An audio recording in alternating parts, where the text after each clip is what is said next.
다 함께 일어나셔서 두 손 들고 찬양하며 예배로 나아가겠습니다.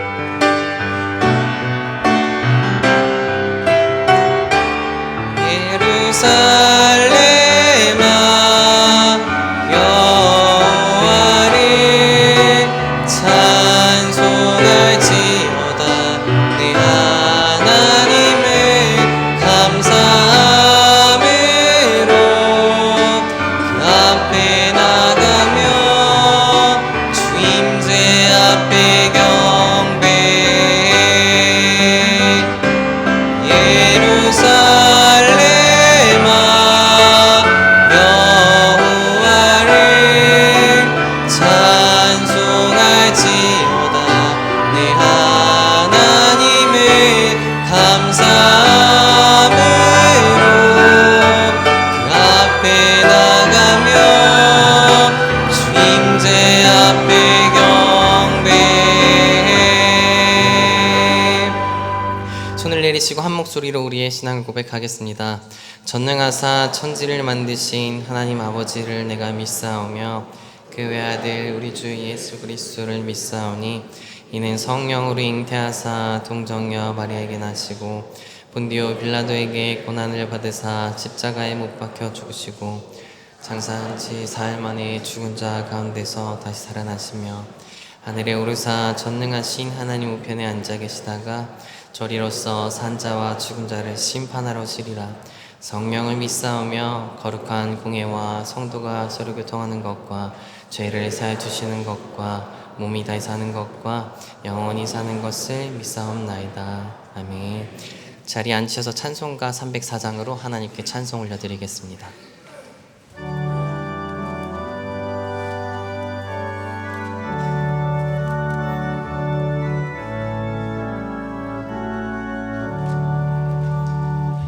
크신 하나님의 사랑 말로 다 영영 못하네.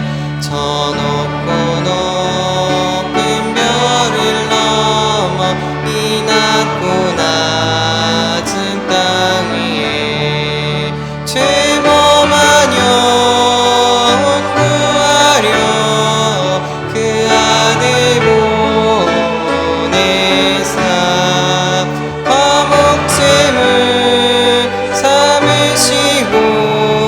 죄 용서하셨네. 하나님 크신 사랑에 증량 다 못하네. 영원히 변치 않는 사랑 성도여 찬양하세.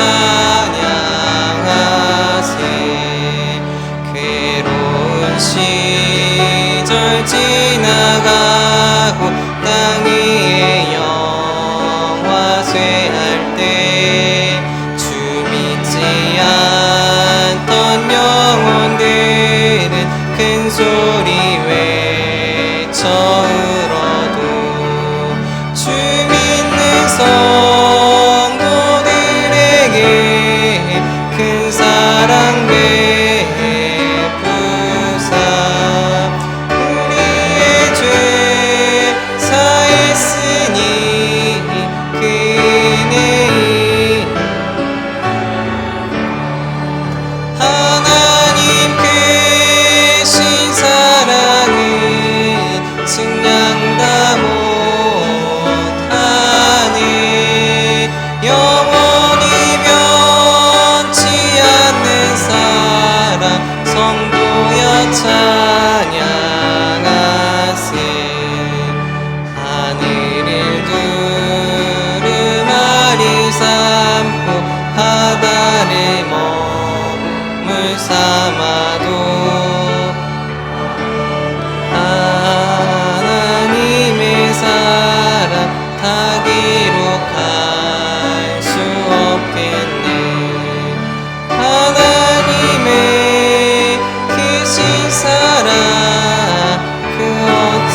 사랑과 은혜가 충만하신 하나님 아버지, 내가 사람의 말, 천사의 말을 할지라도 사랑이 없으면 소리나는 구리와 울리는 꽹과리가 되고, 내가 예언하는 능력이 있어 모든 비밀과 모든 지식을 알고 또 산을 옮길 만한 모든 믿음이 있을지라도 사랑이 없으면 내가 아무것도 아니요, 내가 내게 있는 모든 것을 구제하고 또 내 몸을 불사르게 내줄지라도 사랑이 없으면 내게 아무것도 유익이 없느니라.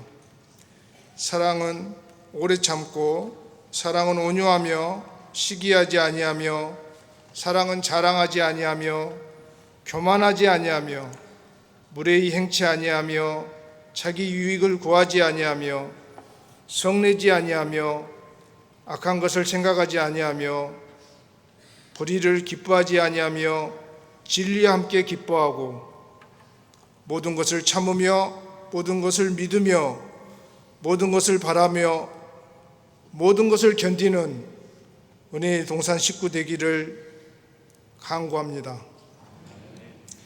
지나온 날들이 돌이켜보면 모든 것이 은혜요, 모든 것이 다 하나님의 은혜입니다.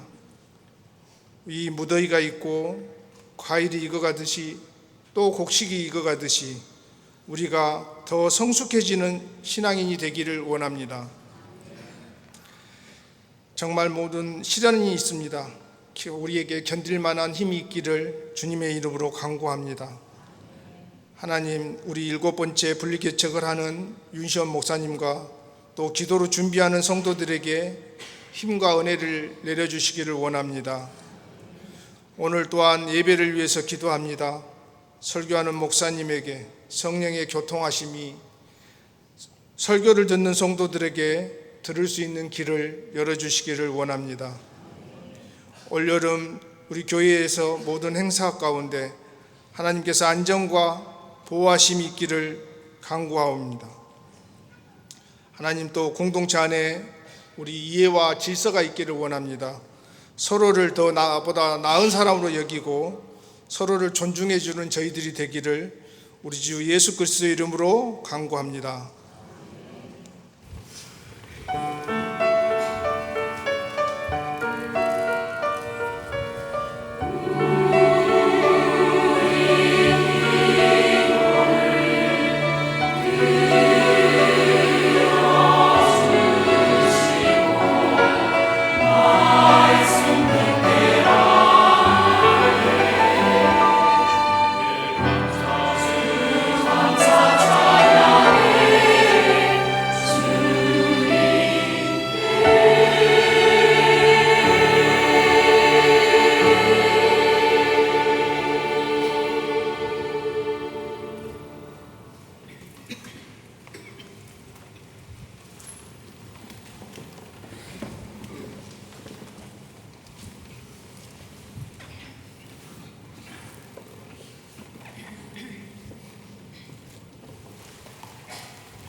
이름 거룩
손에 들게 마시고 죄의 손 구원하소서.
기도하겠습니다.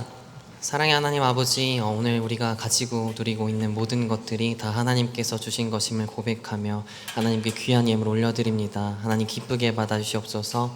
하나님 예물이 사용되는 곳 가운데 예수 그리스도의 사랑만이 드러나도록 하나님 주관하여 주옵소서. 하나님 이 예물을 통하여 홀로 영광 받아주시옵소서. 감사합니다. 예수님의 이름으로 기도합니다. 아멘. 1907년 평양의 작은 교회에 임하신 성령의 불. 형제 자매 여러분, 한반도를 뒤흔든 기도의 역사. 암울한 현실 속에서 하나님은 찾아오셨습니다. 죄를 고백하고 주님의 임재를 갈망하며 주야로 쉬지 않고 기도하는 파수꾼들. 너희는 쉬지 말라. 주여 이 모임을 축복하시고 이 땅에 자비를 베푸소서.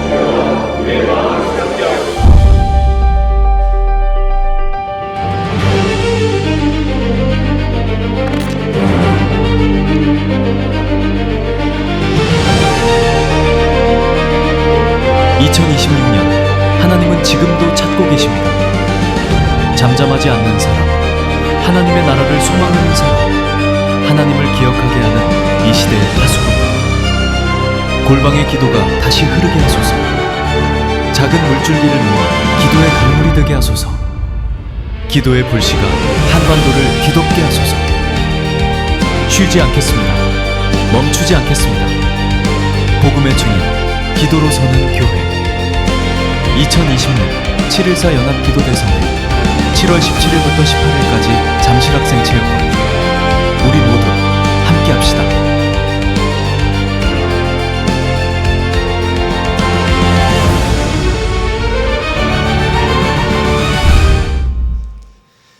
네, 교회 소식 전해드리겠습니다. 언혜의 동산교회 처음 오신 분들 주님의 이름으로 환영합니다. 처음 오신 분들은 예배 후에 나가셔서 왼편에 있는 새가족실로 오시면 잘 안내해드리도록 하겠습니다.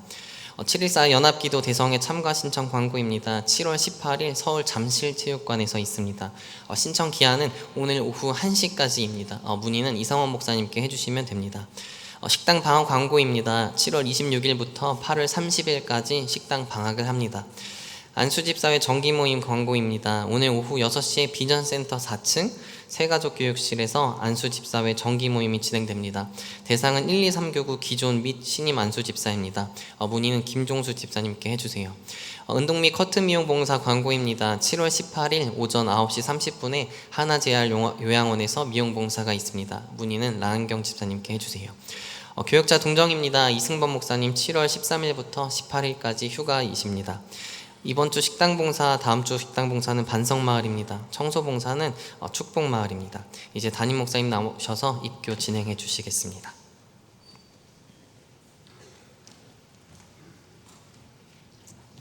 오늘 입교회식에 참여하는 우리 청년부 자매님이 있습니다. 강예강 한번 자리에서 일어나 주십시오.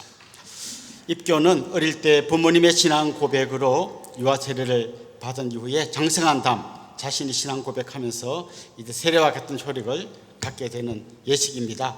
제가 질문할 때 우리 예강 자매님 큰 소리로 예라고 대답해 주시면 좋겠습니다. 자매님은 유아 때에 부모님들이 대신한 신앙 고백과 서약으로 세례를 받았는데 이제는 장성하여 그 고백과 서약을 자신의 것으로 삼고 성실히 지킬 것을 확실히 서약하십니까?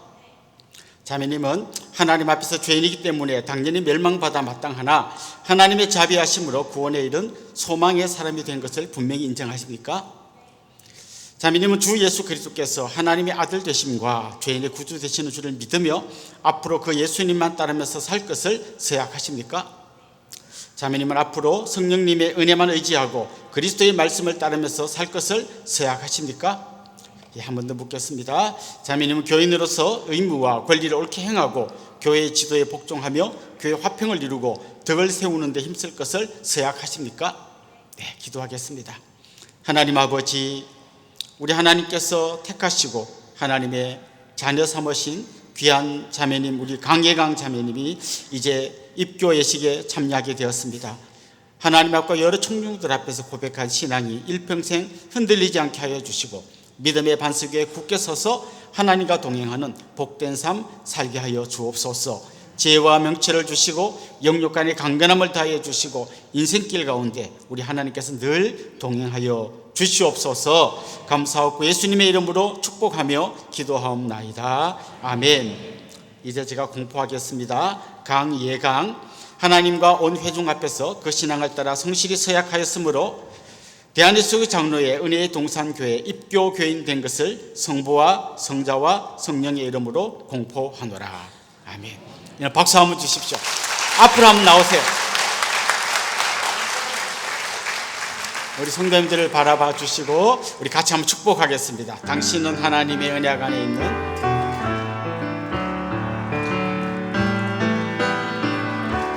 당신은 하나님의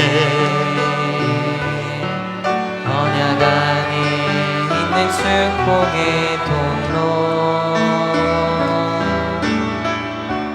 당신을 통하여서 열방이 주께 예배하게 되리. 우리 뜨겁게 박수로 축하하고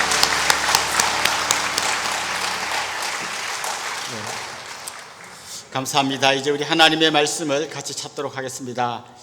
구약성경 창세기 27장 1절부터 40절 말씀까지 봉독하도록 하겠습니다. 창세기 27장 1절부터 40절까지 저와 여러분이 한 절씩 교독하겠습니다. 이삭이 나이가 많아 눈이 어두워 잘 보지 못하더니 맏아들 에스를 불러 이르되 내 아들아 하매 그가 이르되 내가 여기 있나이다 하니 이삭이 이르되 내가 이제 늙고 어느 날 죽을는지 알지 못하니 그런즉 내 기구 곧 화살통과 활을 가지고 들에 가서 나를 위하여 사냥하여 내가 즐기는 별미를 만들어 내게로 가져와서 먹게 하여 내가 죽기 전에 내 마음껏 내게 축복하게 하라.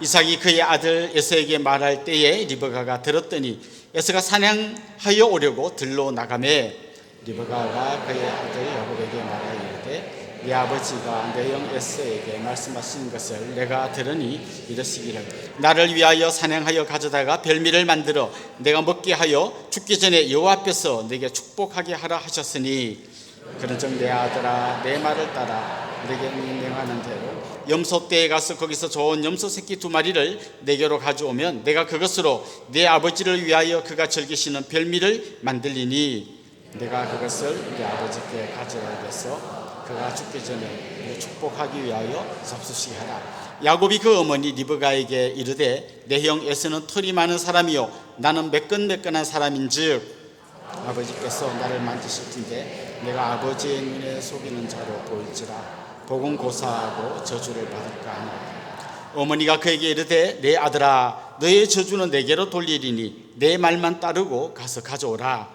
그가 가서 끌어다가 어머니에게로 가져왔더니 그의 어머니가 그의 아버지가 즐기는 별미를 만들고 리브가가 집안 자기에게 있는 그의 맏아들 에스의 좋은 의복을 가져다가 그의 작은 아들 야곱에게 입히고 또 염소 3개의 가죽을 그의 손과 목에 매끈매끈한 곳에 입히고 자기가 만든 별미와 떡을 자기 아들 야곱의 손에 주니 야곱이 아버지에게 나아가서 이삭을 부르니 이르되 내가 여기 있노라. 내 아들아 내가 누구냐. 야곱이 아버지에게 대답하되 나는 아버지의 맏아들 에스로소이다. 아버지께서 내게 명하신 대로 내가 하였사오니 원하건대 일어나 앉아서 내가 산행한 고기를 잡수시고 아버지 마음껏 내게 축복하소서. 이삭이 그의 아들에게 이르되 네 아들아 내가 어떻게 이같이 속히 잡았느냐. 그가 이르되 아버지의 하나님 여호와께서 나를 순조롭게 만나게 하셨음이니이다. 이삭이 야곱에게 이르되 내 아들아 가까이 오라. 네가 과연 내 아들 에서인지 아닌지 내가 너를 만져보려 하노라. 야곱이 그 아버지 이삭에게 가까이 가니 이삭이 만지며 이르되 음성은 야곱의 음성이나 손은 에서의 손이로다 하며 그의 손이 형 에서의 손과 같이 털이 있으므로 분별하지 못하고 축복하였더라. 이삭이 이르되 네가 참 아들의 에서냐. 그가 대답하되 그러하니 이삭이 이르되 내게로 가져오라. 내 아들이 산행한 고기를 먹고 내 마음껏 내게 축복하리라. 야곱이 그에게로 가져가매 그가 먹고 또 포도주를 가져가매 그가 마시고 그의 아버지 이삭이 그에게 이르되 내 아들아 가까이 와서 내게 입맞추라. 그가 가까이 가서 그에게 입맞추니 아버지가 그의 옷에 향취를 맡고 그에게 축복하여 이르되 내 아들의 향취는 여호와께서 복 주신 밭의 향취로다. 하나님은 하늘의 썰과 땅의 기름짐이며 풍성한 곡식과 포도주를 내게 주시기를 원하노라. 만민이 너를 섬기고 열국이 내게 굴복하리니 내가 형제들의 주가 되고 내 어머니의 아들들이 내게 굴복하며 너를 저주하는 자는 저주를 받고 너를 축복하는 자는 복을 받기를 원하노라.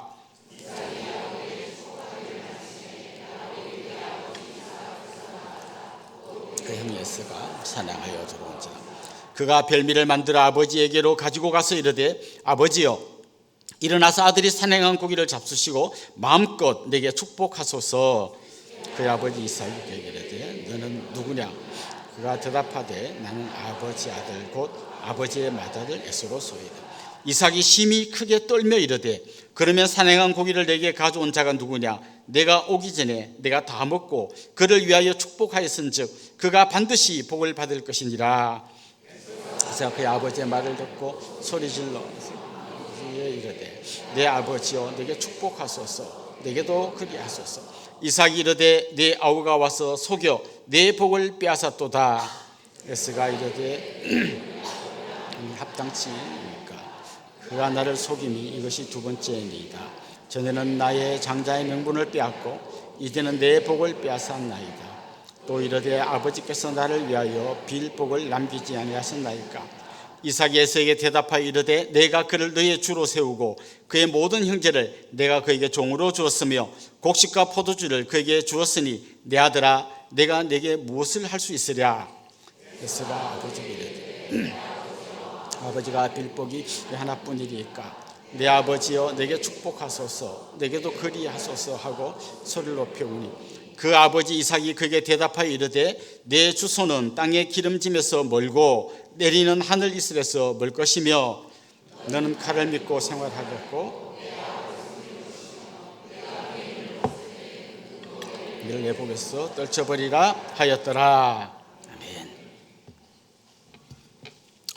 가족들이 텔레비전 앞에 모여서 같이 어떤 드라마를 볼 때 그 자리에 앉아있는 여러 사람이 있지만 자기가 어떤 관점으로 보는가에 따라서 굉장히 다른 드라마를 보게 될 겁니다. 예를 들면 드라마의 내용이 고부 간의 갈등이라고 생각해 보십시오. 거기에 시어머니도 있고 며느리도 있고 아들도 있습니다. 그 드라마를 어떤 마음으로 볼까요? 시어머니는 그 드라마에 나오는 시어머니 편에서 볼 거예요. 아우 저 며느리 너무 참 못됐다 막 이러면서 볼 겁니다. 그럼 며느리는 어떻게 볼까요? 차마 말은 못하지만 어우 저 시어머니 너무 꽉 막혔다 이러면서 보겠죠. 아들은 어떤 마음으로 볼까요? 저 중간에 끼인 아들 참 불쌍하구나 이러면서 볼 겁니다. 다 자기 관점으로 보는 거죠. 지금 오늘 우리가 읽은 이 성경 본문은 너무 유명한 말씀이기 때문에 아마 여러분도 이 내용을 잘 아실 겁니다. 근데 만약 여러분이 이 내용을 전혀 모르는 상태에서 지금 드라마로 이 장면을 본다면 여러분 누구를 응원할 것 같습니까? 눈먼 아버지가 그 아들과 아내가 속이는 바람에 엉뚱한 아들에게 축복한 이 장면을 보면서 아버지가 좀 안 됐다 이렇게 보는 분도 있을 겁니다. 그 리브가라고 하는 그 어머니가 자기가 편애하는 둘째 아들이 복받게 하기 위해서 이렇게 막 작전을 세우고 하는 걸 보면서 뭐 저런 사람이 다 있나 하고 보는 사람도 있을 거고, 또 저 어머니가 하는 행동이 좀 뭔가 그래도 맞지 않나 생각하는 분도 있을 겁니다. 야곱을 보는 눈은 어떨 것 같습니까? 좀 야비하게 막 거짓말하고 뭐 털 붙이고 하는 이런 장면으로 아버지 앞에 고개를 들이미는 저 야곱을 보면서 엄마와 한통속이 되어서 아버지를 속이는 아주 좀 불효막심한 놈이다 이렇게 보는 분도 있을 겁니다. 반면에 에스는 어떤 눈으로 볼 것 같습니까? 털도 많고 상남자이긴 한데 너무 단순하고 뭐가 중요한지 잘 모르고 그러다 막판에 대성통곡하는 장면을 보면서 좀 안타깝게 보는 분도 있을 거고, 아니면 좀 바보 같다 이렇게 보는 분도 있을 겁니다. 만약에 우리가 이런 배경 지식이 전혀 없는 상태에서 이 드라마를 보면 마치 이런 느낌일 것 같아요. 재벌가의 아버지가 이 경영권을 큰아들한테 물려주려고 했는데 어머니와 차남이 작전 짜고 들어와 가지고 이걸 빼앗는, 마치 이런 장면처럼 느껴집니다. 사실 오늘 본문은 수평적인 눈으로도 봐야 되고 수직적인 눈으로도 봐야 돼요. 수평적인 눈으로 보면 정말 말도 안 되는 이야기들이 일어나는 깨어진 가정, 콩가루 집안 같은 이야기가 나오고요. 그러나 수직적인 장면으로 본다면 하나님의 언약의 바톤이 어떻게 그 다음 세대로 넘어가고 있는가, 아무리 이들이 엉망진창이고 깨어지고 콩가루 같아도 하나님은 그 한가운데를 지나서 하나님이 하실 일을 하신다라는 것을 보여주는 그런 말씀입니다. 그래서 우리는 동시에 수평적인 면도 봐야 되고 수직적인 면도 같이 보아야 하는 거죠. 그냥 우리가 아무 생각 없이 본다면 자기 관점에서 이 본문을 읽게 되겠지만, 성경적인 관점에서 하나님의 눈으로 여기 나오는 등장인물을 본다면 좀 더 다르게 보일 겁니다. 오늘 본문에 나오는 사람들 한 명씩 좀 살펴보면 좋겠는데, 먼저 이삭은 어떤 사람으로 나옵니까? 지금 자기 아들을 축복하는 이삭의 나이는 137세쯤 되었을 거라고 추측합니다. 여러 가지 정황들을 맞춰보면요, 나이가 굉장히 많고 앞이 보이지 않습니다. 눈이 멀어버렸습니다. 자기는 언제 죽을지 모르는 상황이 되었다고 생각하고 이제 더 늦기 전에 우리 아들에게 내가 복을 빌어줘야겠다 이런 생각을 하게 되죠. 근데 나중에 보면 재밌는 거는요, 여러분 이삭이 몇 세에 죽은지 아십니까? 180세에 죽었습니다. 오늘 이 사건 이후에도 43년을 더 살았습니다. 사실 이삭은 자기 아내로부터 큰 자가 작은 자를 섬길 거라는 하나님의 그 신탁을 받았다는 걸 아마 건너들었을 겁니다. 그런데 그걸 아주 가볍게 생각했던 것 같습니다. 대신에 자기가 더 사랑하던 아들, 편애하던 아들 에스를 축복하기 원했습니다. 오늘 본문에 보면 그의 육신의 눈이 멀어 있는데요, 잘 보면 그의 영적인 눈, 영안도 멀어 있는 것처럼 보입니다. 그가 어떤 사람입니까? 아버지 아브라함이 자기를 하나님의 제단에 바치려고 할 때 그냥 반항하지 않고 순종하며 그 제단에 올라갔던 아들입니다. 자녀가 없을 때 20년간 하나님 앞에 부르짖으며 기도했던 믿음의 사람입니다. 그리고 우리 앞에서 살펴봤던 것처럼 그는 온유와 또 넉넉한 여유로 하나님을 바라보며 살았던 믿음의 사람입니다. 그런데 노년에 와서 보면 영안이 어두워져서 하나님이 지금 어떤 아들에게 복을 빌어주라고 하는지를 들었으면서도 가볍게 여기고 자기 마음에 드는 아들에게 복을 빌려고 하고 있습니다. 그는 눈이 먼 대신에 오늘 본문에 보면 다른 감각기관을 총동원하고 있습니다. 아들을 만져봅니다. 털이 있는지 없는지 촉각을 활용하는 거죠. 그 다음에 목소리를 들어봅니다. 너 목소리는 야곱 같은데 털이 있는 거 보니까 에스인가? 이러면서 막 계속 확인해 가는 이야기가 나옵니다. 청각을 지금 활용하는 거죠. 그리고 그 아들을 안으면서 냄새를 맡아봅니다. 후각을 동원합니다. 그리고 오늘 본문에 중요하게 등장하는 감각이 있는데 바로 미각입니다. 내가 가서 별미를 만들어 오면 내가 그걸 먹고 그 맛있는 걸 먹고 그 다음 너를 축복해 주겠다고 이야기합니다. 오늘 본문에 보면 별미라는 말이 무려 6번이나 나옵니다.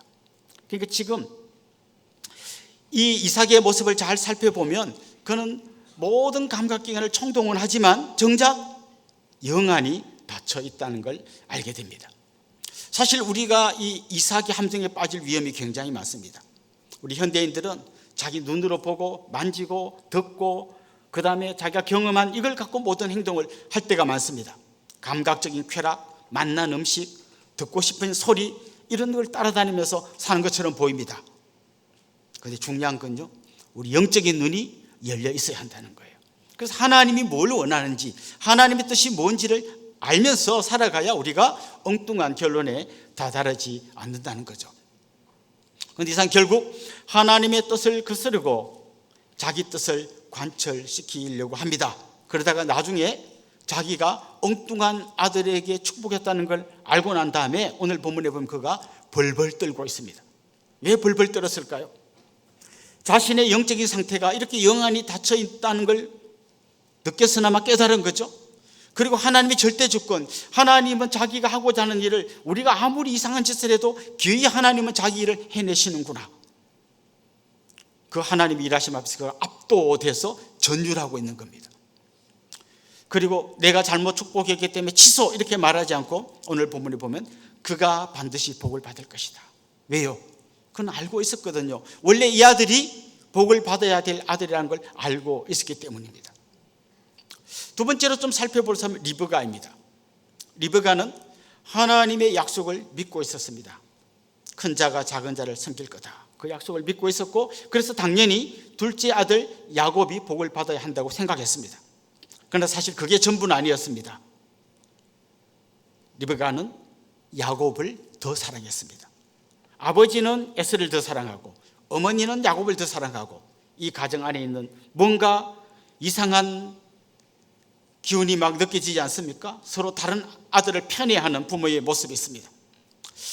어쨌거나 리브가는 둘째 아들이 복받기를 원했습니다. 그런데 그녀가 한 행동은 하나님께서 기뻐하는 행동이 전혀 아닙니다.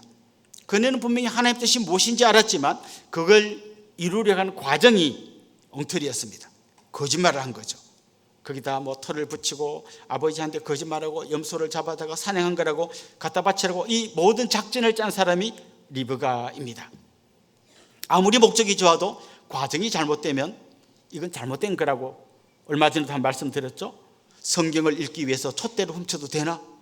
당연히 안 됩니다. 아무리 좋은 목적이 있어도 과정이 잘못되면 안 됩니다. 우리는 하나님을 위해서 일하기도 해야 되지만 하나님과 함께 일해야 합니다. For God도 중요하지만 with God도 중요합니다. 우리 순장님들은 잘 아실 텐데요, 우리 순장 공부 마치고 나면 외치는 구호가 있습니다. 예수 우리 왕 그를 위하여 라고 하는 구호가 있고요, 예수 우리 왕 그와 더불어 라고 하는 이 두 가지 구호를 같이 외칩니다. 뭔가 하면 우리의 방향, 목적도 주님이 기뻐하는 방향과 목적이어야 하지만 동시에 그 과정도 주님과 함께 가는 과정이어야 한다는 것이죠. 결국 리브가의 작전대로 됐어요. 그런데 나중에 결과는 어떻게 됩니까? 에서가 동생을 죽이려고 합니다. 살기 등등한 가정이 되어버렸고 가정이 꽝 깨지는 소리가 들립니다. 결국 자기 아들 야곱이 도망자가 되어서 떠나게 됩니다. 사실 이때까지만 해도 리브가는 너 며칠 가 있다가 형 분노가 좀 풀리거든 돌아와라. 그런데 나중에 얼마 만에 돌아오나 하면 20년 만에 돌아옵니다. 여러 정황들을 한번 생각해서 맞추어 보면 그날 이후로 리브가는 야곱을 보지 못했을 가능성이 상당히 많습니다. 사실 성경을 잘 보면요, 그 여인들의 죽음에 대해서 기록하고 있습니다. 사라의 죽음, 라헬의 죽음을 기록하고 있습니다. 심지어 리브가의 유모 도보라의 죽음도 기록하고 있습니다. 그런데 리브가가 언제 죽었는지에 대한 말이 없어요. 그 이삭이 돌아왔을 때, 야곱이 이삭 앞으로 돌아왔을 때 리브가 이야기는 안 나와요. 나중에 창세기 49장에 가면 그때 리브가라는 이름이 나오는데요, 그가 이미 막벨라 굴에 묻혀 있다라는 이야기가 나와요. 그러니까 언제 죽었는지 알지 못하는데 야곱이 돌아왔을 때도 리브가 이야기가 안 나는 걸 봐서 아마 그 중간에 죽지 않았을까 이렇게 추측해 봅니다. 어쨌거나 리브가는 좋은 방향이 있었지만 잘못된 과정으로 가서 좀 어떻게 보면 굉장히 비참한 말년을 보낸 사람이라고 할 수 있습니다. 그럼 오늘 본문의 중심 인물로 떠오른 야곱은 어떤 사람일까요? 야곱은 어머니와 작전을 짜고 거기에 동참합니다. 이걸 우리가 만약 이 내용을 모른 채로 드라마로 봤다면요, 이렇게 온몸에 털을 붙이고 아버지 앞에, 눈먼 아버지 앞에 머리를 들이미는 이 장면을 봤다면 와, 저러다 들키는 거 아니야? 막 어쩌면 만약 여러분이 야곱의 편을 들고 있다면 막 조마조마했을 거예요. 들키는 거 아닐까? 근데 아버지가 물어보는 거죠. 너 누구냐? 천연덕스럽게 대답합니다. 저는 에서입니다. 아버지가 뭔가 좀 이상합니다. 근데 어떻게 빨리 사냥해서 왔냐? 그때 이런 말 합니다. 아버지 하나님께 도와주셔서 빨리 잡았습니다. 하나님을 끌어들입니다. 제가 이렇게 교회 생활을 하다 보면요, 목사를 끌어들이는 분들이 가끔씩 있어요. 좀 오래전의 이야기인데 이렇게 남양초등학교에 우리 남자분들이 축구를 하고 있습니다. 그래서 저도 중간에 잘하고 있나 싶어서 구경을 갔더니 막 열심히 하고 있더래요. 근데 하다 말고 어떤 분이 전화를 받았어요. 아마 자기 부인이 전화했겠죠. 왜 안 와? 막 그러니까 이분이 얼떨결에 나 지금 목사님과 함께 축구하고 있어, 이렇게 이야기하는 걸 봤습니다. 뭐 그 정도는 애교로 봐줄 수 있잖아요. 근데 그는 지금 자기의 거짓말을 정당화하기 위해서 하나님을 끌어들이는 신성 모독죄를 범하고 있습니다. 이게 오늘 본문에 등장한 야곱의 민낯입니다. 에서는 어떤 사람입니까? 에서는 장자권을 가벼이 여기고 이미 팥죽 한 그릇에 팔아 넘긴 사람입니다. 당장의 배고픔, 당장의 자기의 어떤 감각기관을 만족시키기 위해서 하나님의 소중한 약속을 가볍게 여겼던 사람이고, 결국 오늘 본문에 보면 울면서 통곡하면서 아버지한테 나한테 줄 복이 없습니까? 했을 때 이삭이 그에게 한 말은 너는 칼을 믿고 살겠고 너의 형제를 섬길 거라고 하는 비참한 예언을 듣게 되는 게 오늘 내용입니다. 이삭은 하나님보다 자기 감각을 믿었습니다. 리브가는 하나님의 약속을 믿었지만 하나님의 방법을 믿지 않았습니다. 야곱은 하나님의 약속을 믿었지만 하나님의 때를 기다리지 못하고 스스로 움켜쥐려고 했습니다. 에서는 애초에 하나님의 약속에 관심이 없었습니다. 이들 4명의 공통점이 있습니다. 누구도 하나님을 온전히 신뢰하지 않았다는 겁니다. 한마디로 깨어진 가정이었고 이 가정에는 아무 소망도 없어 보입니다. 이제 이 사건 이후로 형제가 원수가 되고 동생은 도망을 가고 그 안에서 깨진 가정, 소망 없는 가정이 오늘 바로 이 가정의 모습입니다. 그런데 제가 서두에 말씀드렸듯이 오늘 본문은 이렇게 수평적으로 보면 엉망진창인 사람들의 이야기인 것처럼 보이지만 수직적으로 보면 하나님께서 이 가정 안으로 뚫고 들어오십니다. 그리고 원래 하나님이 계획하셨던 대로 야곱에게 복이 흘러가게 하십니다. 이들이 거짓말하고 이상한 짓 했지만 그걸 결국 하나님이 선하신 방향으로 바꿉니다. 물론 그렇게 했다고 해서 이들의 행동이 정당화되지는 않습니다. 예수님이 십자가에 못 박힐 때요, 유다가 크게 공언했어요. 원래 예수님이 오신 목적이 십자가에 못 박히는 거잖아요. 그런데 유다가 팔아넘기는 바람에 원래 작전이 잘 진행되게 만들어서, 그렇다고 유다가 큰일 했다 이렇게 보는 사람 한 명도 없습니다. 하나님은 유다가 이상한 짓 하는 것까지 활용하셔서 하나님 뜻을 이루신 것처럼 오늘 본문에 나오는 4사람이 엉망진창으로 만드는 걸 하나님이 잘 다듬어서 하나님이 원래 원하시던 계획대로 그 가정을 이끌어 가셨다는 거죠. 이미 고인이 되었습니다만 백남준이라는 분이 있습니다. 그분은 고장난 텔레비전을 다 모아다가 작품을 만들었어요. 그냥 원래는 고장난 텔레비전이고 쓰레기통에 들어가야 마땅한 건데 위대한 작가의 손에 들어가니까 그게 위대한 작품으로 바뀌더라는 거예요. 사실 우리 인생을 보면 정말 남 앞에 이야기하기 부끄러운 여러 가지 얼룩들과 잘못된 것, 정말 쓰레기로 버려도 하나도 이상하지 않은 것들을 우리가 갖고 있지만 하나님은 우리 삶 가운데 개입하셔서 그 모든 엉망진창인 쓰레기 같은 걸 모아서 하나님의 작품을 만들어 가시는 분이십니다. 우리가 잘 아는 것처럼 하나님은 지금 굉장히 중요한 언약의 바톤을 이어가게 하십니다. 아브라함에게 언약하셨는데 그 바톤을 그의 아들 이삭이 이어받게 하셨고 오늘 본문에 보면 이삭이 다시 그 바톤을 야곱에게 넘겨주는 그런 문제가 나옵니다. 사실 우리가 이런 관점에서 성경을 읽으면 계속해서 이런 질문을 하게 됩니다. 과연 아브라함의 어느 후손이 천하 만민으로 하여금 복을 받게 할 후손일까? 그래서 바톤이 이삭에게 넘어갔을 때 이삭이 그 후손인가? 반대 아니에요. 이삭이 야곱에게 바톤을 넘겼습니다. 야곱이 바로 천하 만민이 복을 받게 할 그 사람인가? 아니에요. 그 다음 유다에게 넘어갔습니다. 유다인가? 아니에요. 계속 누군가? 아닌데 하면서 바톤이 계속 넘어갑니다. 어디까지 넘어갑니까? 마지막에 예수 그리스도에게까지 넘어갑니다. 그 예수 그리스도께서 이제 천하 만민이 복을 받게 할 분으로 오셨습니다. 그리고 그 복을 받게 하기 위해서 앞에 보여주었던 바톤 주자들이 보여준 수많은 죄들과 연약함과 엉터린 것과 깨진 것과 엉망진창된 걸, 그걸 자기 어깨에 다 짊어지시고 십자가에 오르셔서 마침내 우리 인간의 모든 죄를 그 십자가 위에서 박살내시고 다시 부활하셔서 이제는 천하 만민이 복을 받게 해 주신 것입니다. 그게 바로 이 성경에 도도히 흐르는 구속사라고 하는 물줄기인 것입니다. 그렇습니다. 여러분의 가정은 어떤지 잘 모르겠습니다. 아마 여러분의 원가족들 중에는 그 아빠가 맨날 술 먹고 엄마를 때리고 집안 물건을 다 때려 부수는 그런 분이 계실 수도 있습니다. 또 엄마는 자신의 약함 때문에 정말 자녀들에게 충분한 사랑을 보내주지 못하고 자기 문제로 늘 끙끙거리는 엄마였을 수도 있습니다. 사춘기 아들이 막 나가서 사고치고 그리고 막 누구를 때리고 맨날 엄마가 불려가는 그런 가정일 수도 있습니다. 딸은 방에 틀어박혀서 밖으로 나오지도 않고 뭘 하는지도 모르고 처박혀서 그냥 인생을 허비하는 같은 그런 딸을 두고 있는 가정도 있을지 모릅니다.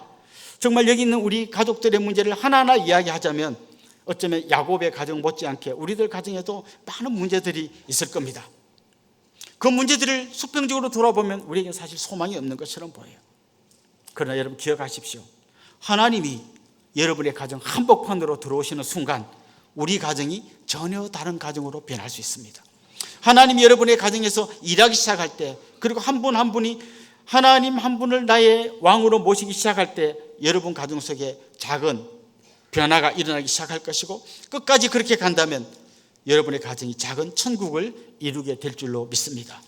그래서 창세기 27장은 마침내 잔머리 굴렸던 야곱이 복을 쟁취한, 야곱이 승리했던 이야기가 아니라 문제 있는 가정에 하나님이 들어오셔서 예수님께로 가는 그 길을 이어갔다는 것을 말씀하는 것이 오늘 본문의 내용인 것이죠. 사실 우리는 오늘 이 본문을 보면서 이런 질문을 던지게 됩니다. 도대체 아버지가 축복해 주는 그게 뭐라고 이렇게 형제가 막 죽기 살기로 싸우고 그것 때문에 도망가고 죽이려고 하는 이런 끔찍한 일이 일어나는가, 뭐 이런 우리 질문을 하게 되고, 또 아니면 야곱처럼 어떤 방법을 써서라도 하나님의 복을 받으면 된다, 이게 결론인가? 그렇지 않습니다. 전혀 본문은 다른 이야기를 하고 있습니다. 오늘 본문에 등장하는 이 네 사람, 특별히 그 언약의 바톤을 이어받았다고 하는 야곱조차도 문제투성입니다. 그런데 하나님은 기어이 그 아들에게 복을 주십니다. 사실 이것이 우리에게 전해주는 놀라운 복음이에요. 여기 있는 우리도 알고 보면 문제투성입니다.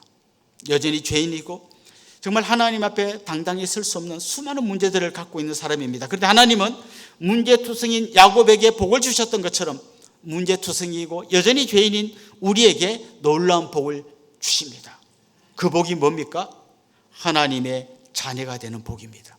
그래서 하나님의 나라를 상속받는 엄청난 복의 주인공이 되게 해주신 것입니다. 예수님이 이 땅에 오셨을 때 그 당시 사람들 눈으로 볼 때 가장 하나님께 사랑받고 정말 그 하나님의 복을 받을 사람이 누구냐라고 묻는다면 아마 그냥 설문조사로 물었다면 1위가 바리새인이었을 거예요. 열심히 말씀을 지키고 열심히 하나님 뜻대로 살려고 몸부림쳤던 바리새인들이 아마 설문조사상 1위가 되었을 겁니다. 그런데 진짜 복을 받는 사람은 누굽니까? 아무도 저 사람일 거라고는 상상도 못했던 분들이죠. 세리, 창녀, 나병 환자, 죄인들, 사람들에게 손가락질 받고 소외됐던 그분들이 예수님께 와서 정말 엄청난 하나님의 나라를 상속받는 복을 누리게 되었던 것입니다. 그렇습니다. 오늘 이 야곱의 이야기는 잔머리 굴려서라도 하나님 복을 쟁취하라는 걸 가르쳐 주는 게 아니라 하나님은 자격 없는 자 찾아오셔서 기어이 그에게 복을 주시는 이야기를 담고 있습니다. 이 복은 단지 뭐 잘 먹고 잘 살고 부자 되는 복이 아니라 바로 예수 그리스도를 통하여 하나님의 아들, 하나님의 딸, 천국의 주인이 되는 그런 놀라운 복인 것입니다. 좀 더 신학적인 설명을 보태자면요, 아브라함부터 예수님까지 올 때까지는 점점 좁아져요. 아브라함의 아들 중에 모든 아들이 복을 받는 게 아니라 이삭만, 이삭의 아들 중에 모든 아들이 복을 받는 게 아니라 야곱만, 야곱의 아들 중에 모든 아들이 복을 받는 게 아니라 유다만. 그래서 어디까지 오냐면 예수님까지 오면 딱 한 분 예수님까지 옵니다. 근데 놀라운 거는요, 이렇게 좁아져 왔던 것이 예수님을 딱 거치고 나면 다시 확 넓어집니다. 어떻게 넓어집니까? 천하 만민이 복을 받게 됩니다. 이제 우리는 여기서 점점 줄어드는, 여기 있는 사람이라면 복을 쟁취하기 위해서 막 싸우고 해야 되겠지만 우리는 이미 이 X자 축에 밑으로 내려와서 천하 만민이 복을 받는 여기에 들어와 있습니다. 다시 말해서 이제는 더 이상 우리가 하나님의 복을 쟁취하기 위해서 누군가 거를 빼앗고 막 싸우고 몸부림쳐야 되는 게 아니라 하나님이 열어주신 이 광대한 자유 안에서 예수 그리스도를 만나고 복을 받을 수 있는 그런 놀라운 위치에 있게 된다는 거죠. 우리에게 필요한 건 뭡니까? 우리는 야곱처럼 자격 없지만 예수님을 통하여 천하 만민이 복을 받게 되는 그 놀라운 은혜의 자리로 우리가 들어가게 되었다는 것이죠. 그러나 지금 이 천하 만민이 복을 받는 이 자리에서도 에스처럼 끝까지 이 복을 가볍게 여기고 걷어차면 그 사람이 소망이 없습니다. 그러나 누구라도 죄인, 장녀, 세리, 나병 환자 누구라도 정말 하나님의 은혜를 기억하고 그 은혜 앞으로 돌아온다면 우리 하나님은 넓은 품에 우리를 안아주시는 분이라는 거죠. 자, 마지막으로 축복권에 대해서 한번 좀 이야기하고 싶은데요. 족장시대에는 누가 누구를 축복했냐면 아버지가 아들을 축복했어요. 그러다가 율법시대로 넘어오면 제사장이 백성들을 축복합니다. 그럼 지금은 누가 누구를 축복할까요? 우리 모두가 왕같은 제사장입니다. 그래서 우리 모두가 모두를 축복할 수 있는 자리에 와 있습니다. 어제 아버지 학교 마지막 5주차 수료했는데요, 아마 아버지 학교에서 많이 배운 게 있을 겁니다. 여러분의 자녀를 축복하십시오. 여러분의 아내를, 여러분의 가족을 축복해 주십시오. 아마 그런 거 많이 배웠을 겁니다. 아버지 여러분, 이미 아버지 학교를 마치신 분이나 안 마치신 분이나 자기 자녀들을 축복해 주십시오. 그럼 어머니는 축복하면 안 되나요? 어머니 여러분, 여러분의 가족들을 축복해 주십시오. 순장 여러분, 여러분의 순원들을 축복해 주십시오. 순원 여러분, 서로서로를 축복해 주십시오. 이 축복이 어디까지 가야 됩니까? 내가 싫어하는 사람, 마음에 안 드는 사람까지도 마음으로 품고 축복해 줘 보십시오. 아마 여러분의 그 엉클어진 관계가 완전 다른 관계로 바뀌게 될 것입니다. 창세기 27장은 사기와 배신, 막장 드라마의 이야기로 가득 차 있는 것처럼 보이지만 수직의 눈으로 보면 결국 그리스도께로 가는 길이 이어져 가고 있음을 보여주고 있습니다. 이것이 우리의 소망입니다. 하나님은 이 야곱의 가정, 이삭의 가정을 포기하지 않으셨던 것처럼 여러분의 가정을 절대 포기하지 않으실 것입니다. 야곱처럼 아등바등 복을 받기 위해 몸부림치는 사람이 아니라 그리스도 안에서 주님이 죽으심으로 마르지 않는 샘물을 우리에게 공급한 그 은혜의 샘물을 계속 마시며 감격과 기쁨으로 살아가는 복된 인생들 될 수 있기를 주님의 이름으로 축원합니다. 우리 같이 한번 찬양하겠습니다. 하나님의 부르심에는 후회하심이 없네. 이 찬양 같이 하겠습니다.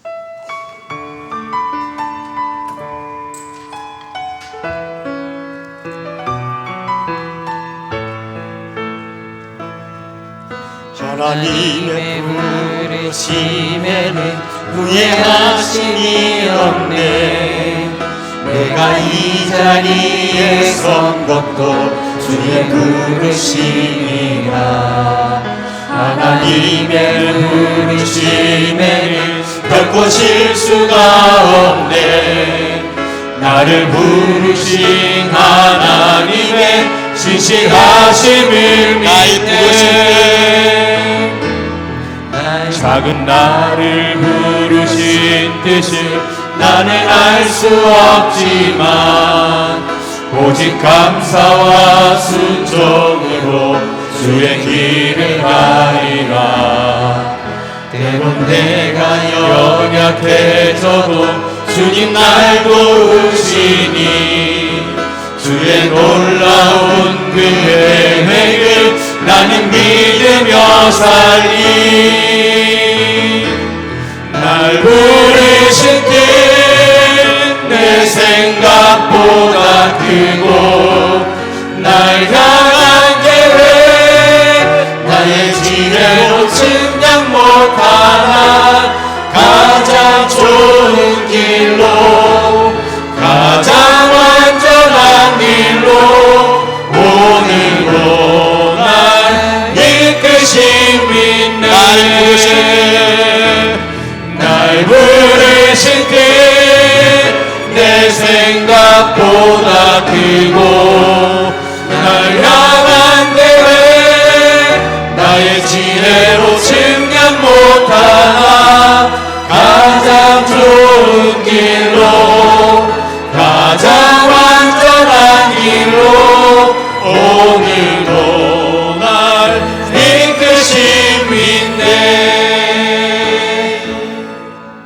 말씀을 생각하면서 같이 기도하겠습니다. 이 깨어진 이삭의 가정에서도 하나님은 놀라운 일을 하셨습니다. 야곱을 세우셔서 예수 그리스도에게까지 이어가는 언약의 바톤을 들게 했습니다. 이제 하나님께서 우리 가정에도 찾아오셔서 놀라운 은혜로 역사해 주시고 우리 가정을 믿음의 가정, 사랑이 넘치는 가정, 작은 천국으로 든든히 세워 주십시오. 서로 자기 몫을 찾으려고 다투는 가정이 아니라 서로가 서로를 축복하는 가정이 되게 하옵소서.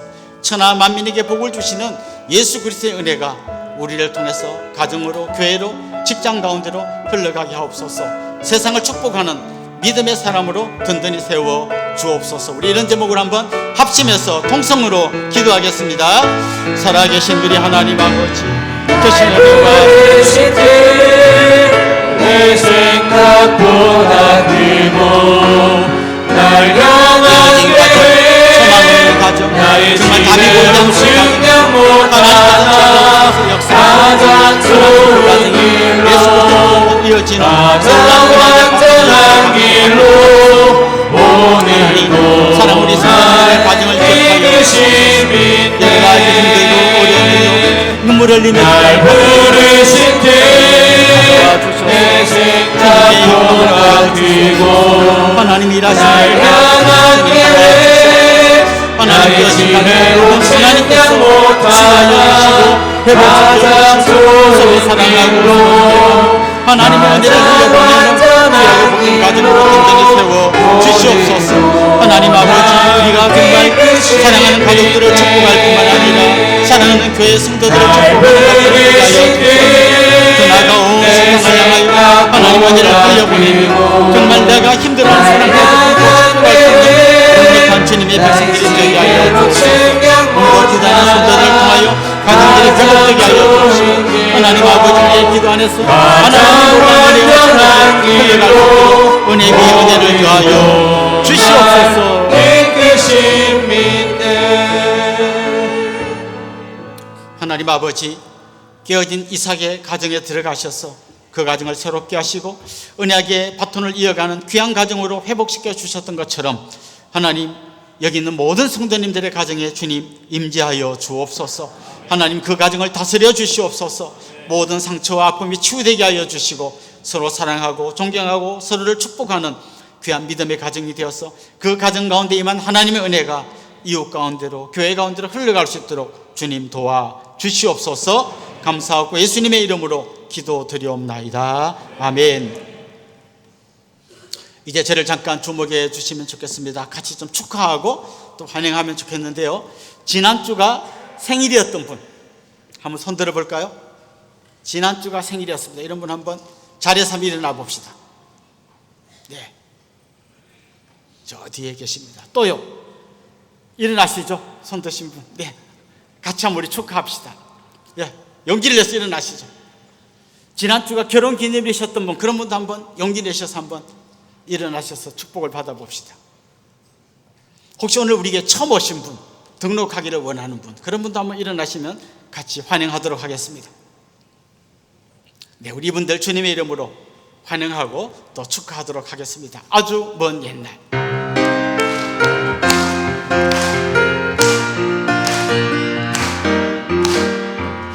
아주 먼 옛날 하늘에서는 당신을 향한 계획이 있었죠. 하나님께서 바라보시고 좋았더라고 말씀하셨네. 이 세상 그 무엇보다 귀하게 나의 손으로 창조하였노라.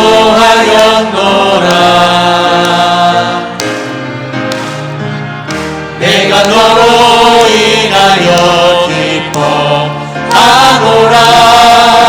내가 너를 사랑하노라.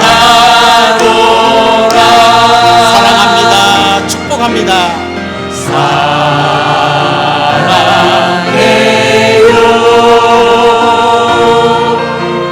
주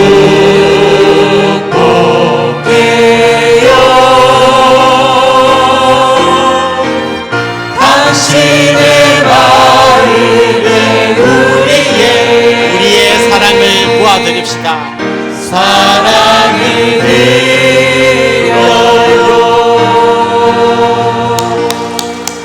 사랑합니다. 축복합니다. 우리 옆에 분들, 앞에 분들 가문도 인사합시다. 주님의 이름으로 사랑하고 축복합니다. 이제 우리 자리에서 한번 다 일어나겠습니다. 감사 365 같이 찬양하고 축도로 예배를 마치겠습니다.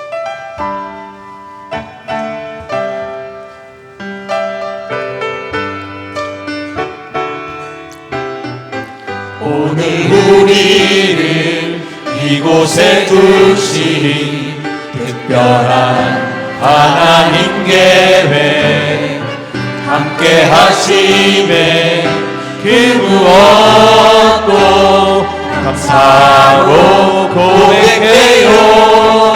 지금 이곳에 함께한 우리 소중한 하나님의 해 매일의 감사 가득 담아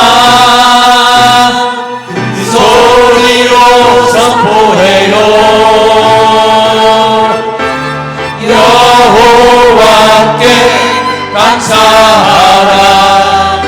그는 선하시며 인자하심이 영원하도다. 오고 가는 모든 시간에 감사로 찬양하리라. 여호와께 감사하라. 그는 선하시며 인자하심이 영원하도다. 오고 가는 모든 시간에 감사로 찬양하리라. 우리 주 예수 그리스도의 은혜와 하나님 우리 아버지의 극진하신 사랑과 성령님의 감화, 감동, 위로, 교통, 충만하심이 사랑하는 주님의 백성들과 그 가정 위에 이제로부터 영원토록 함께 있을지어다. 아멘.